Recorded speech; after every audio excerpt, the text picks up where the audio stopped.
I'm not really making this video to show anybody. I actually hope nobody really sees it. I'm doing this for me. I decided to start documenting via video about what I'm going through week to week to week, and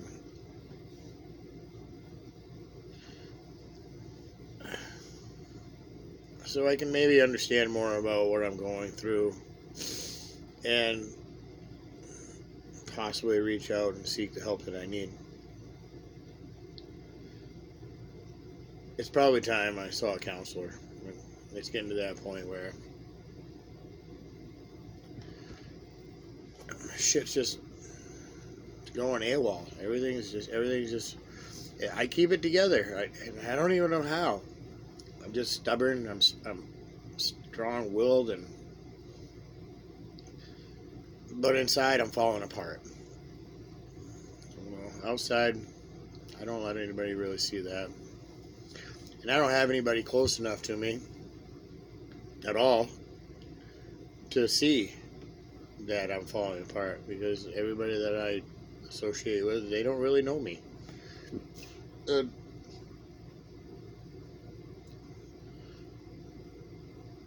My mental illness is really gaining momentum as I get older.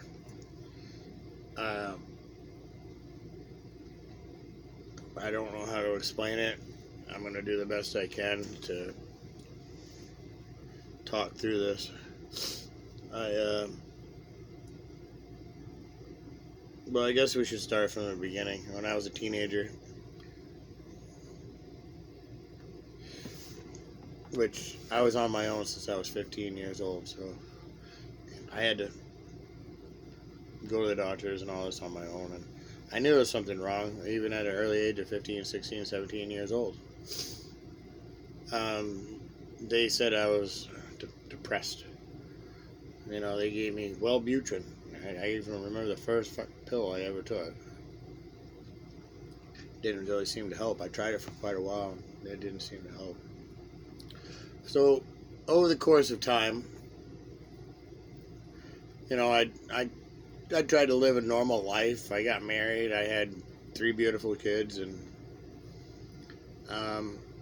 but I couldn't mask the fact that there was something really wrong with me. I tried to pretend like there wasn't. I tried to lie. I lied to myself. And let me tell you, that is the worst thing you can do, is lie to yourself.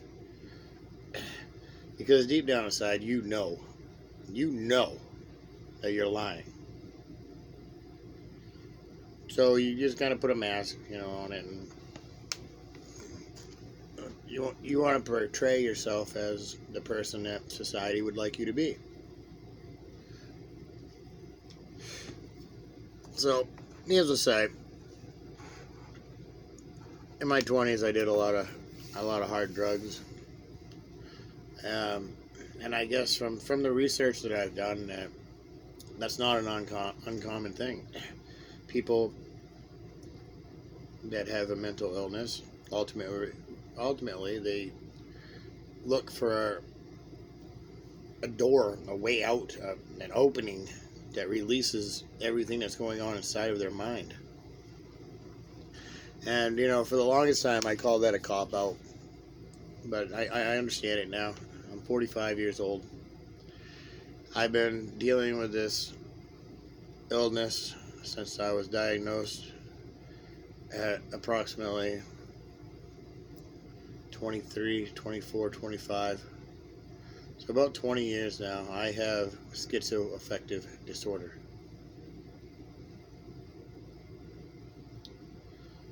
And it was like a grain of salt for me. I didn't really put, a lot into that. I knew I was bipolar, after a while.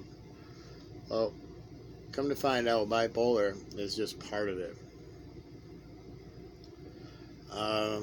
If anybody knows anything about schizoaffective disorder, it is one of the most complicated and rare mental illnesses that can be diagnosed to somebody. I tried really hard to fight it. I tried so hard just to push it down, and pretend like it's not there. But ultimately, as I get older, my kids are all grown up. They don't really have much to do with me anymore. They have their own lives. I can't really keep any friendships, because once people see me have an episode or something, they run away. I lost, 2 marriages because of it. So here I am. I'm all alone, and I'm battling this day in and day out. And it seems like the older I get, the worse it's getting. And I know that they said that would happen, but I didn't really put a lot of thought into it until it actually started happening. So, well, now I'm here to tell the story of it's really fucking happening. I'm trying so hard to keep my shit together. I mean, I'm really trying. I work for myself because I can't do a real job. I can't do a normal job. I'll never keep one. I've never been able to in my life, and I've always just been able, if I can make my own money, that's about the only way I can succeed. But it's getting harder. Things are getting harder for me. I'm taking my lithium every day faithfully, but lately it doesn't seem like it's not enough. It's not doing what it used to do to help me maintain a daily healthy lifestyle. It's just like taking a little pinch off the psychosis and the paranoia and the thoughts that I have that healthy people shouldn't have.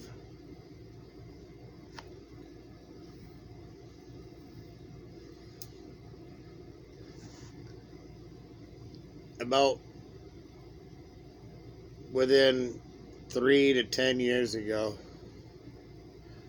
I was pretty well able to read the symptoms of signs, I call them signs, of what's going to happen as far as my cycling of bipolar.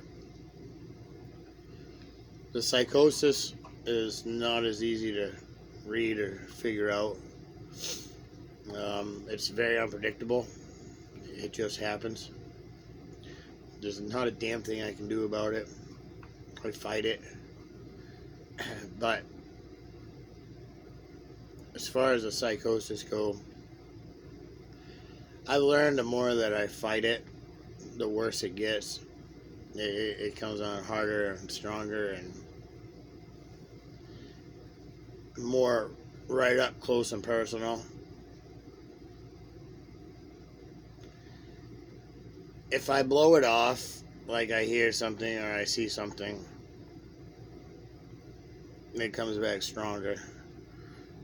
First it would be I heard something or saw something outside, and I'll blow it off and I'll just, close the blinds and lock the door. But then they come inside. The bathroom door is closed and I can see a shadow on the floor from somebody inside the bathroom. Something. It's not outside anymore.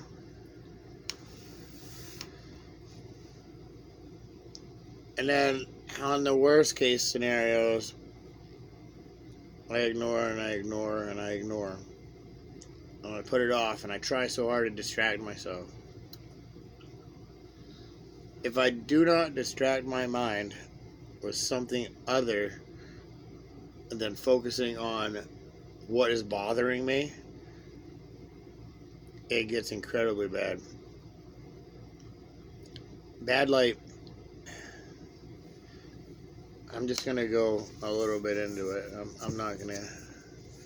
Bad like I'm in the bathroom and I'm on the toilet and the door's closed. There's a face pressed through the door Not all the way through, just like pushing through enough so you can make out the face of somebody while I'm on the toilet. Because they know I can't get up. You know, I'm in the middle of something, and it scares me. Or like when I'm laying down on the couch. This has happened to me, and I'll never forget it. I'm falling asleep watching TV, and all of a sudden I feel this big weight on my chest, and like knees on my ribs on the sides of each side of me, and then somebody coming up behind me and covering my face and my mouth, and I'm gasping for air, but I can't get up, I can't sit up, I can't move my body, I am frozen and suffocating all at the same time. And then right before I pass out, I managed somehow to get up, to get away. And I don't know if they let me get up and get away, or I fought it so hard I won. I don't know. I'll tell you right now, it's one of the most scariest things I've ever experienced in my life. If I don't pay attention to them, bad things will happen to me. Bad things happen. I mean, really bad. I was laying in bed one night, about 3 years ago, and they were trying to get my attention, trying, and I wouldn't do it. I wouldn't give into it. I tried so hard to fight it. And it's not a possible thing. It exhausts you. Your mind is exhausted. Your body is exhausted from being so tense all the time. Your muscles hurt. Your brain feels like jello because you have just tried so hard in every which way to fight against this that is happening to you. And I felt the blanket come up from my feet, and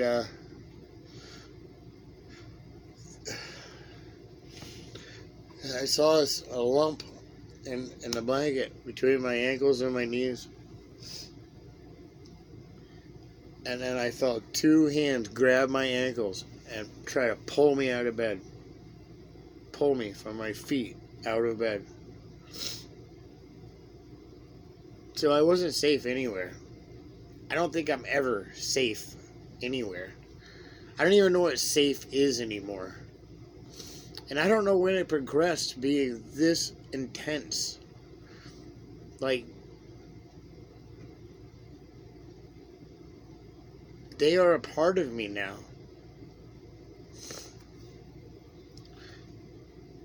I call them my demons because I really believe they're demons. I've seen them. They all wear a black mask, like a ski mask, except for one. One looks just like me or my buddy or anybody else. Short beard, 30-ish years old, bald cap, curled. He looks just like one of us. He's the one that tells them what to do. Now, is this a psychotic breakdown? Or did I deal with the devil himself and fought back as hard as I could? They wanted me to kill myself. Told me many, many times without using words. Bear with me. I was in a motel room because I was trying to get away from my house, so I went and rented a motel. I swore my house was haunted. Even after I know I have fucking head problems for all these years, I've never experienced anything like this in my life. So I wanted to get away. Like, maybe the house is buried on like some Indio graves, like cemetery. I don't know. So I went to a motel for the night and just to fucking get away and just let my brain rest because I was hurting so deeply inside of me. Internally, I was in pain, and physically outside of me, they were hurting me at the same time.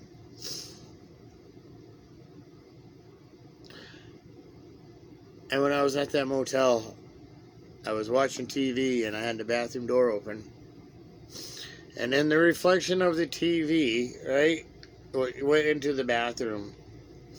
And then from what I saw, as there were 3 of them, and they were taking turns tying the shower curtain around their neck and hanging themselves in my bathroom, pointing at me, telling me I'm next.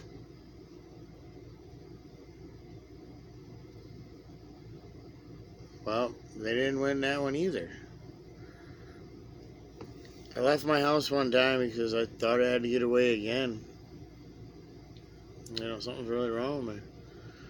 This is like the worst experience and story I'll have about this. But it's time to open up and say it, because I haven't really told anybody.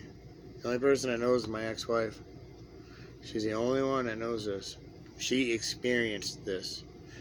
This isn't some make-believe shit. She was right there while I was going through this, and when I put myself in the fucking hospital because of it. I was at my buddy's house. He was sleeping. He's deaf, so, you know, I was in a spare room.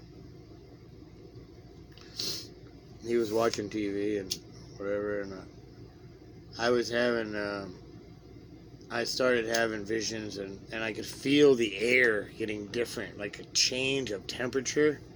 Not like all the air, just like a patch of air, like a little cloud came through right over me. Here they come. Here they come. I'm never gonna get away from these motherfuckers. I can't run away. They want me to kill myself. They want me to join them and be one of them. To fucking haunt people and do whatever they do to whoever they do it to. Weak people, I guess. I don't know. I haven't figured it out. So I'm laying in bed, I'm fighting. I'm watching YouTube. I was watching Forensic Files or something to fucking keep my mind off it. And all of a sudden I feel this hot. It was almost like as small as a red dot laser at a pinpoint on my body. And it was on my leg. And it got hotter and hotter and hotter. They were burning me with something, like a laser light. That's all I could think. I couldn't see it.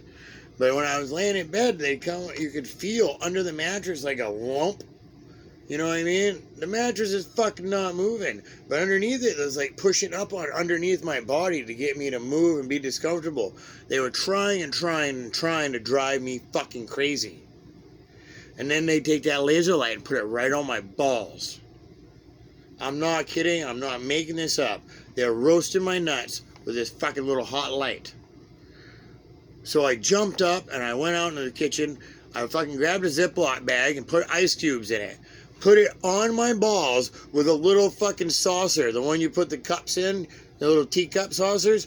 And I covered up over that bag with that fucking saucer. That's how much they were driving me crazy.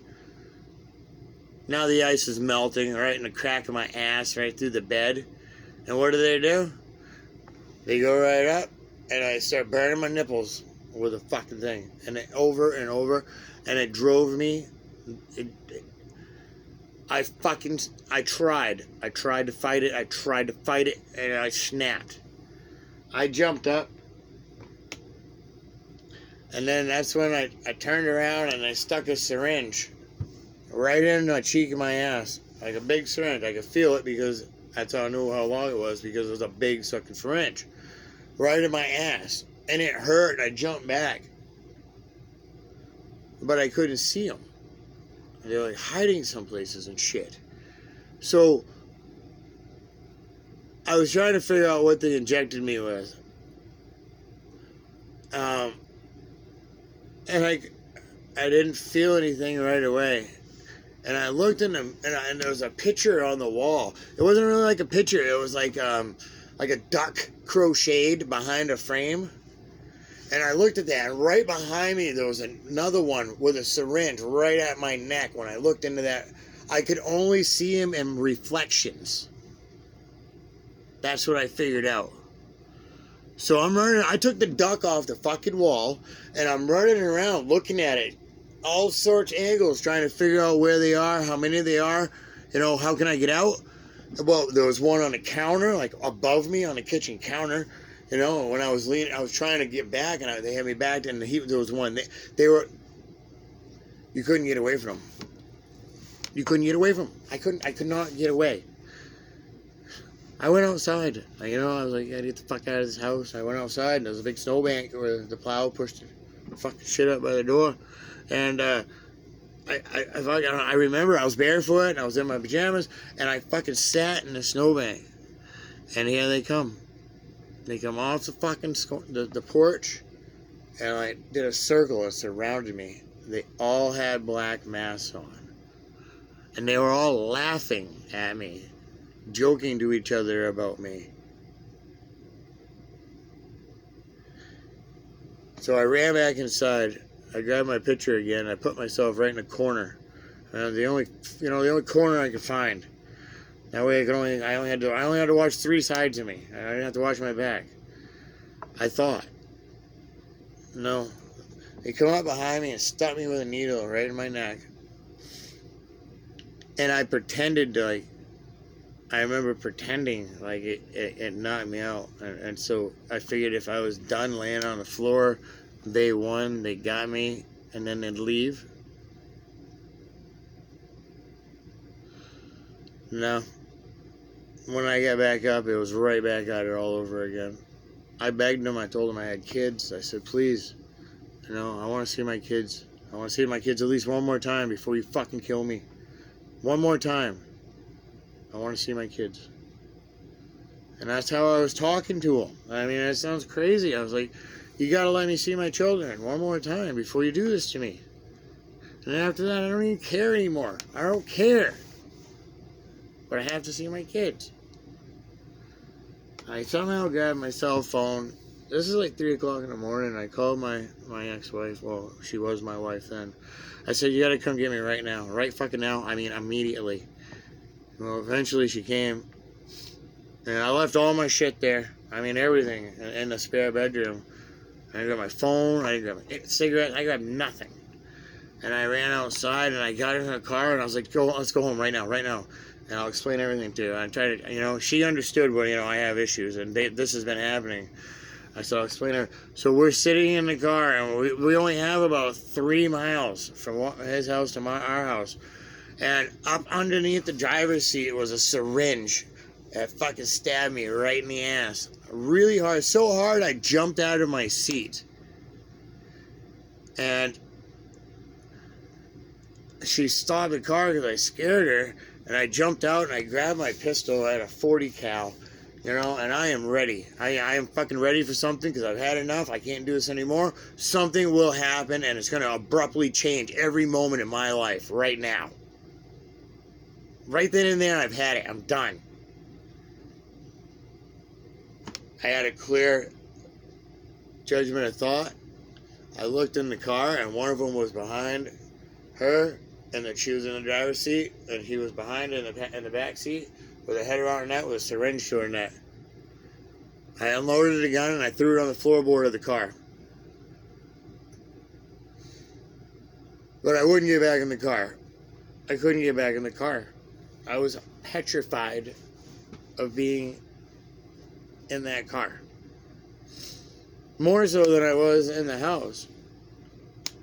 So I've had like 10 hours of losing my fucking mind and I was just ready to snap. So I threw my gun in the car and I started jogging in front of the car. Now mind you, this is winter in Maine. I started jogging and I jogged down the road like, it had to have been 4 miles or more. And I didn't even have my shoes. I was in my socks. Right up the paved road and the slush and the ice and shit. I didn't even care. But every time I wanted to stop, I saw something like in the wood line right there beside the road. And I didn't dare to stop. And I looked back and they were behind her in the seat of the car while she was driving. And I just begged them, don't hurt her. She has nothing to do with this. She really doesn't. She doesn't even understand what's going on. I said, but I do. And then the ambulance came. I'm in the middle of the road, and because she called the fucking ambulance, I'm absolutely losing my goddamn mind. Like, straight up. I got in the ambulance, and I'm not kidding. When I laid on that stretcher inside the ambulance, they were in the fucking ambulance, right? It has 2 windows right here for the doors, 2 oval windows. And I could see the reflection in the window as we're going down the road behind me, which is behind the guy that's taking care of me, the paramedic. Well, behind him is the guy in all black with that black mask and real skinny, thin stature. With that sneaky fucking ability that he has. And he come up behind under that fucking stretcher and was stabbing me again with a syringe. And he come up and he like snap it so I could see him in the rear in the reflection. We couldn't get to that fucking hospital any quicker. I mean, I can't get there any faster than I don't fucking know. We got there, and when I'm in the first room, there was a cop there because they thought I was, like absolutely fucking on drugs or out of my damn mind, And he was the guard. He guarded the door, and he was a really nice guy. I wish I knew his name because I'd want to send him a thank you letter for how well he handled this situation. And when I was in there, and I kept going because they were underneath the stretcher stabbing me with a syringe. And I kept saying it was my back hurt, you know what I mean? Because I didn't want them to know what I was going through. Nobody was going to believe me. And the cop looked at me when nobody was looking and he goes, "Are they hurting you?" And he mouthed it to me. And I went, "Yes, Dad." And he totally understood. He knew that it wasn't my back. He knew I was going some physical trauma from something that can't be explained. That cop knew. Well, come to find out, that cop used to work out at the gym with my then wife. They knew each other. And they were a little bit better to me. I went to the hospital, 5 fucking days. And they kept giving me shots in the ass, and it gradually dissipated to the point where I wanted to get the fuck out of there. I mean, they weren't completely gone, but I was better enough to be in society, or at least be home. I knew that. So I just went home and tried it again. That's just one episode that I've gone through, fighting this chronic condition that I have been so very blessed with.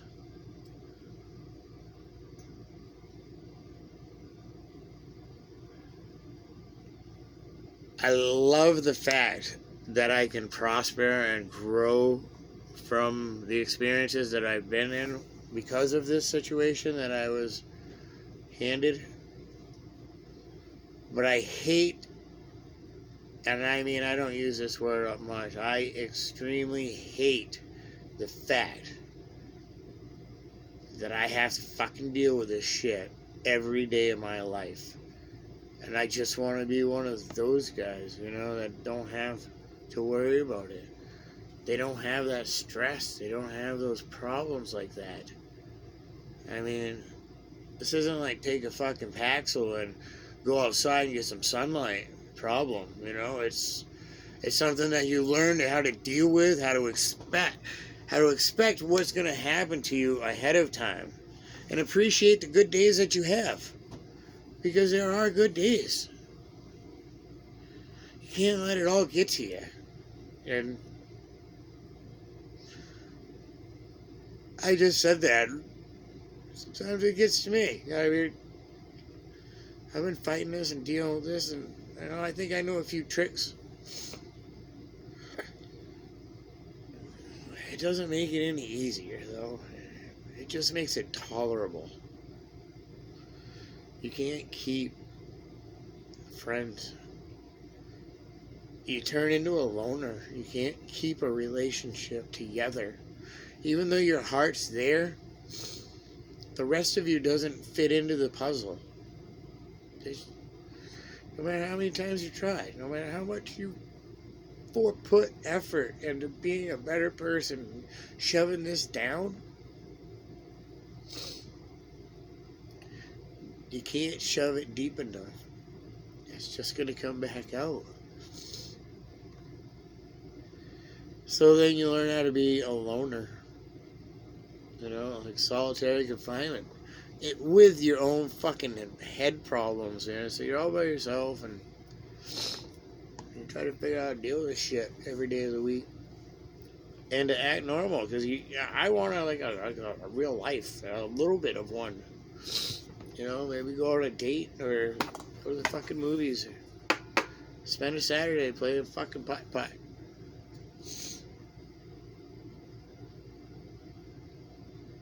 Sometimes I wonder if I'm asking too much just for that.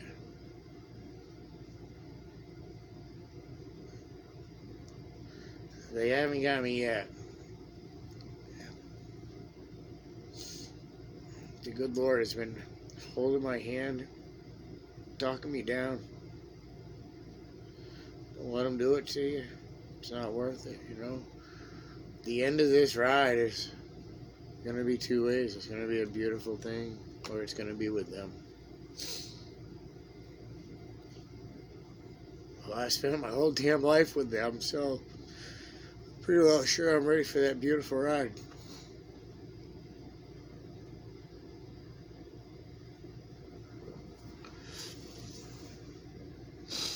I'm going to go back about 3 weeks ago. I started, and I was, like, my manic episodes are getting more and more intense, and they're more and more frequent. 3 weeks ago, I had to go do a job, building a porch or working on it. I already started it. So I worked 37 and a half hours and 2.5 days. So I almost got 40 hours in and 48 hours worth of time. Alright, well, anybody that knows anything, that's pretty fucking manic. But I didn't want to go get a motel. It cost me money. Takes less time out of my day.